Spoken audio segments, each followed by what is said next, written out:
Vosges, dans le diocèse. Donc ce matin, j'ai eu la joie de passer 2 heures avec les prêtres, les diacres et leurs épouses. Beaucoup, et la plupart sont encore ici, et puis s'adjoignent cet après-midi, donc les religieux et religieuses, je pense que c'est plutôt à mettre au féminin, les religieuses, voilà, merci de votre présentation et de votre présence, et puis les laïcs qui ont une mission ecclésiale. Alors je voudrais vous dire des choses simples. D'abord simplement résumer ce que j'ai dit ce matin aux prêtres et diacres, et puis ajouter quelques points. Donc en résumé ce que j'ai dit aux prêtres et diacres. Alors sur les éléments biographiques me concernant, vous avez trouvé tout ce qu'il fallait dans le sillon du père Malégui. J'ai retenu quelques noms, hein, petit à petit. Et puis sur les ondes de RCF et dans les petites interviews qui ont été faites au moment de ma nomination. Donc je passe les détails, vous avez repéré que je suis normand. Voilà, que le diocèse de C, alors je vous explique cette petite subtilité dont nous sommes fiers, c'est que le diocèse de C, il faut que je le dise d'ailleurs au père Renard, parce que j'ai vu qu'il avait fait une petite erreur sur ses papiers, le diocèse de C s'écrit S-E-E-Z, et la ville de C s'écrit S-E-E-S. Alors il y a les cruciverbistes qui sont en général très forts sur cette question, parce que c'est un mot qu'on trouve souvent dans les mots croisés. Et pourquoi ce décalage? Parce que la ville de C s'écrivait autrefois avec un Z. Mais comme il y a, peut-être, le savez-vous, une autre ville de C dans les Alpes, je pense que c'est Napoléon qui aimait les choses claires et précises, pour éviter que les courriers ne se trompent d'adresse, a enlevé le Z de la ville de C en Normandie pour lui mettre un S. Et l'Église, pour marquer sa différence, a gardé son Z. Donc c'est la ville de C, mais le diocèse de C avec un Z, S-E-E-Z. Donc, voilà pour les éléments biographiques. J'ai 51 ans, je suis prêtre je serai prêtre depuis 23 ans le 3 juillet prochain. Au prêtre, j'ai dit d'abord, en prenant quelques grands axes de mon ministère, la chance que j'avais eue de commencer ma première année de prêtrise par une année d'études pour terminer une licence en théologie, ce qui m'a valu ensuite d'enseigner, non pas comme un théologien chevronné, mais comme un petit bricoleur de la théologie dans notre centre d'études théologiques de la Basse-Normandie, et qui était aussi le lieu de formation du séminaire. Et je disais combien cette demande qui m'avait été faite par mon évêque, par les évêques de Basse-Normandie, avait été féconde pour ma vie de prêtre, pour ma vie spirituelle, pour ma vie de foi, pour ma vie de croyant.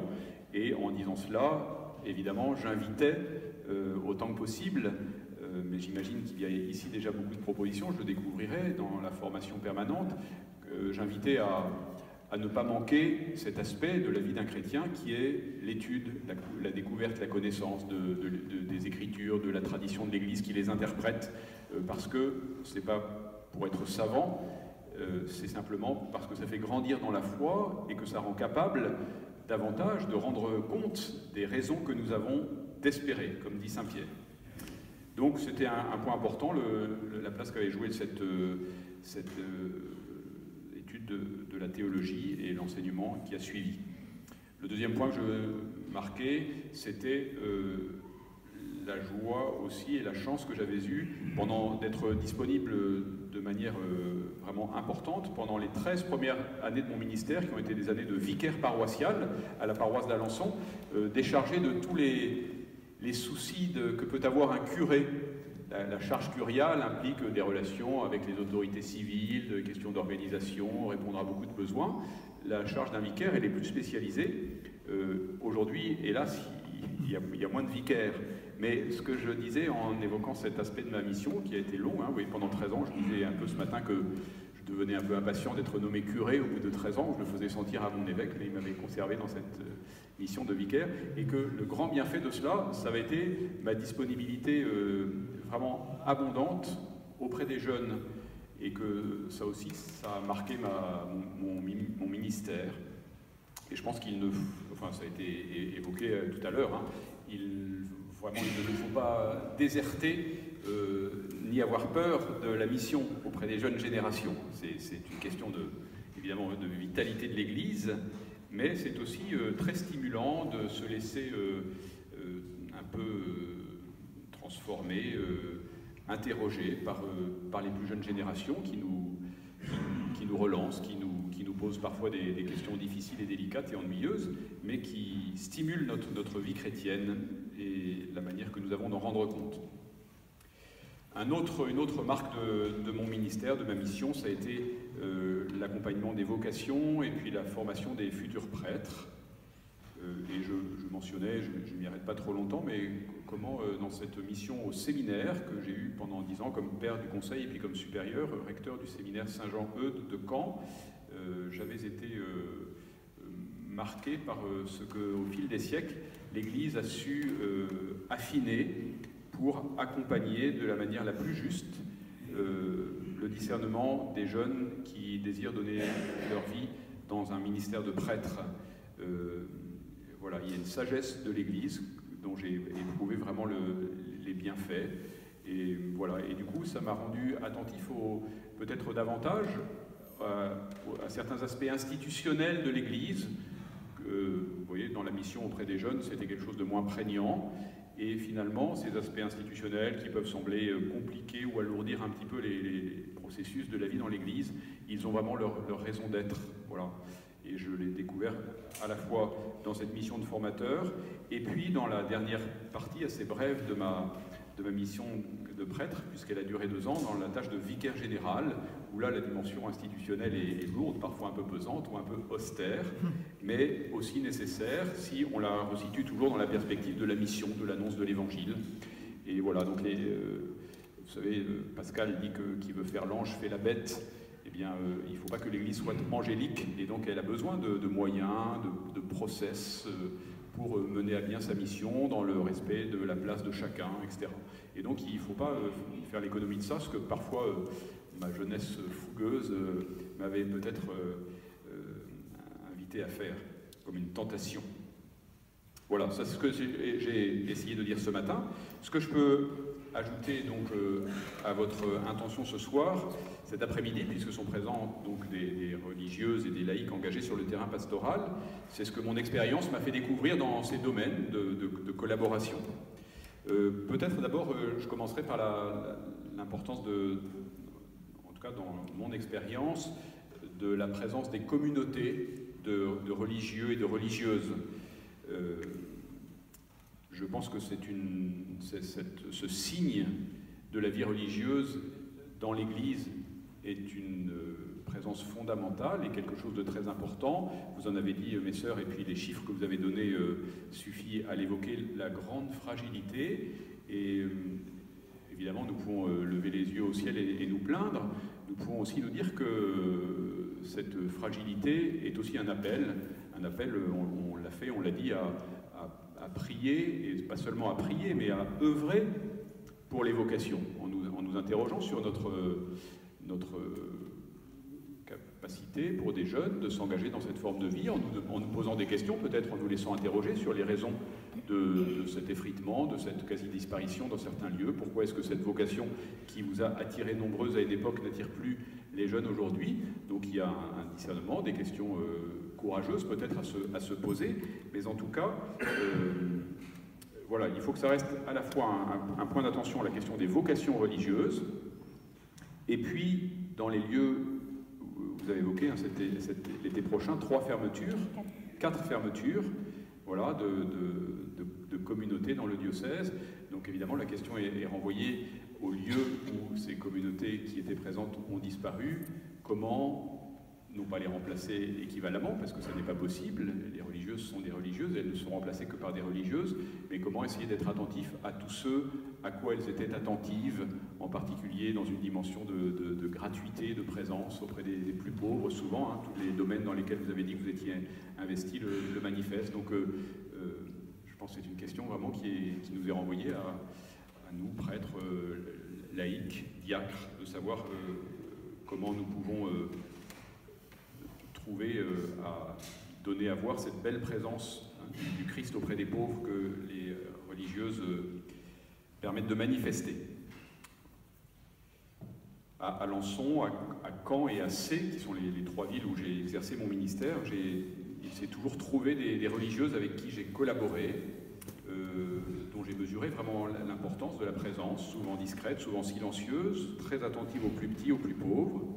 Et toujours, elles m'ont rappelé à moi que l'efficacité et les grands projets ne pouvaient pas faire l'économie de cette présence et de cette gratuité.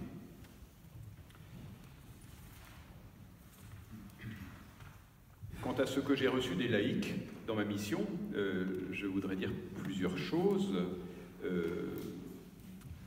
D'abord, j'ai découvert en devenant prêtre, parce que je ne m'en étais pas rendu compte quand j'étais au séminaire, j'étais à Rome, donc un petit peu loin des réalités pastorales locales, et puis avant j'étais moi-même un laïc assez peu engagé dans la vie de l'Église, à vrai dire. Et donc, en devenant prêtre, ça a été une grande joie pour moi de sentir vraiment que les prêtres ne portaient pas seuls le souci de la mission et de la vie de l'Église. Et ça a été toujours un grand stimulant et un grand réconfort de rencontrer des laïcs qui n'attendaient pas simplement que le prêtre les aide à grandir dans leur vie chrétienne, mais qui étaient là pour, avec le prêtre, aider d'autres à grandir dans la vie chrétienne, à annoncer l'Évangile, à servir les pauvres et à former le corps du Christ. Et donc, voilà, c'est une grâce que cette conscience qui m'a été donnée que le clergé, évidemment, ne portait pas seul la mission de l'Église. Et je pense pouvoir dire, en regardant un petit peu dans mon expérience, que je n'ai jamais éprouvé de difficultés de l'ordre de concurrence, je ne sais pas si on peut dire comme ça, ou de répartition des tâches dans la mission respective des prêtres et des laïcs. On m'avait beaucoup mis en garde là-dessus au séminaire. Je n'ai pas trouvé que ce soit difficile.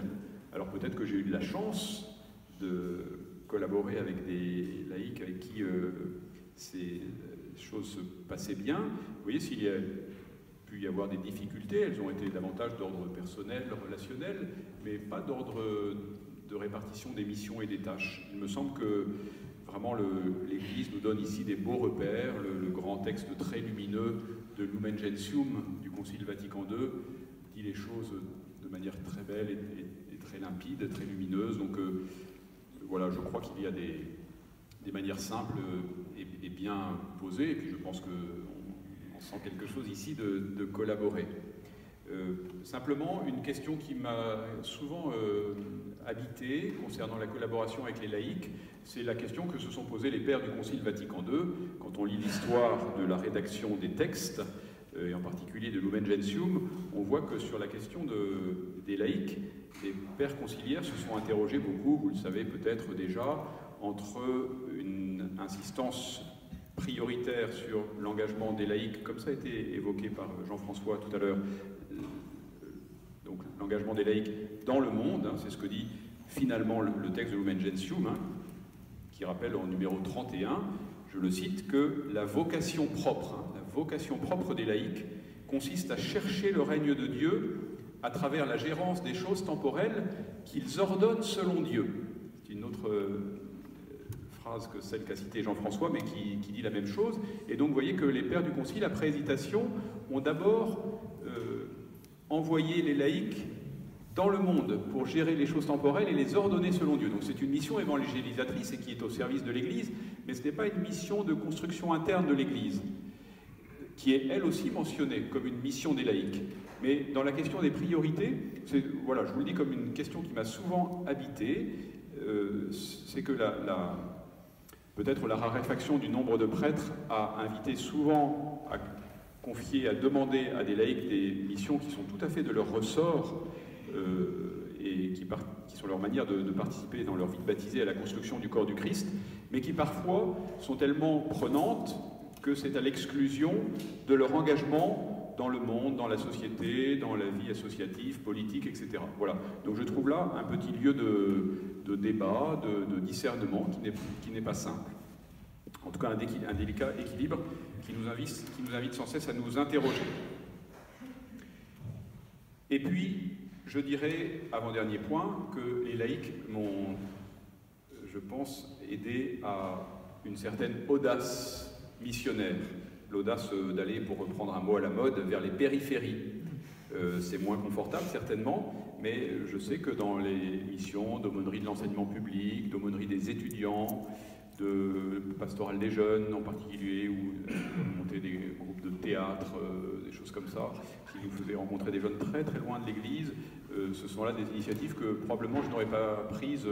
C'est plus confortable d'être avec des jeunes chrétiens un peu convaincus que d'aller vers ceux qui voilà, sont un peu rentre-dedans et qui ne connaissent rien à l'église et à l'évangile. Et je pense que j'ai été entraîné sur ce terrain, et vraiment j'en rends grâce, par des laïcs qui, dans leur vie professionnelle, étaient tous les jours au contact de ce genre de jeunes. Voilà, donc ils m'ont aidé à m'aventurer sur des terrains où je n'aurais pas osé. Je ne suis pas beaucoup allé danser dans les bals, comme l'a évoqué ce matin un père du diocèse. Voilà. Mais ça viendra peut-être. Et puis enfin, les laïcs m'ont aidé, m'ont appris à exercer mon ministère de communion. Ça, je pense que c'est une tâche qui occupe beaucoup du temps de la vie d'un prêtre. Je pense qu'elle occupe aussi beaucoup, peut-être encore plus, du temps de la vie d'un évêque. Voilà, je l'ai vraiment découvert, enfin pas découvert parce que je le sais, mais découvert pour Limoges ici, à la fois ce matin et cet après-midi en vous écoutant les uns les autres, que le mystère du Christ est tellement vaste, les facettes de la vie chrétienne sont tellement larges, le cœur de l'Église, du coup, par conséquent, est tellement vaste qu'il accueille toutes les couleurs de l'arc-en-ciel, tous les styles, toutes les préoccupations possibles, pour que dans toutes les dimensions de la vie humaine et de la vie chrétienne, le Christ soit annoncé, l'Évangile soit transmis. Et dans tout cela, il revient au prêtre localement et à l'évêque, au niveau d'un diocèse, de faire vivre en harmonie tant de variétés, de permettre que chaque membre du Christ, du corps du Christ trouve sa place dans la construction harmonieuse de ce grand édifice qu'est l'Église. Et je l'ai appris peu à peu. Ça oblige le prêtre, comme ça obligera l'évêque que je deviens, à dépasser ses propres idées, sa propre sensibilité, pour avoir un cœur plus large, hein, aussi large que celui du Seigneur. Voilà. Et voilà, ma mission avec les laïcs et auprès d'eux m'a aussi appris cette dimension-là. Donc je pense qu'elle a élargi l'espace de ma tente, pour reprendre une formule biblique. Voilà, donc tout cela pour vous dire que j'ai beaucoup reçu de la collaboration avec les laïcs et que je suis sûr que d'une autre manière, dans ma mission d'évêque, je continuerai d'en beaucoup recevoir. Donc je vous sollicite, je vous remercie. Je vous invite aussi, en prenant les moyens hiérarchiques adaptés, parce que sinon je ne pourrais pas faire face, mais à ne pas hésiter à me solliciter, à me dire ce que vous avez sur le cœur, à ne pas trop prendre de pincettes. Hein. Je pense que quand on avance dans la vie, on a le cuir qui se durcit un peu pour être capable de recevoir et d'encaisser aussi ce qui est moins facile. Donc n'hésitez pas à avoir cette liberté qui est celle des enfants de Dieu, qui est nécessaire, je pense, pour que le corps se construise vraiment dans la charité et dans la vérité. Donc je compte sur votre charité et sur votre goût de la vérité. Voilà, merci beaucoup.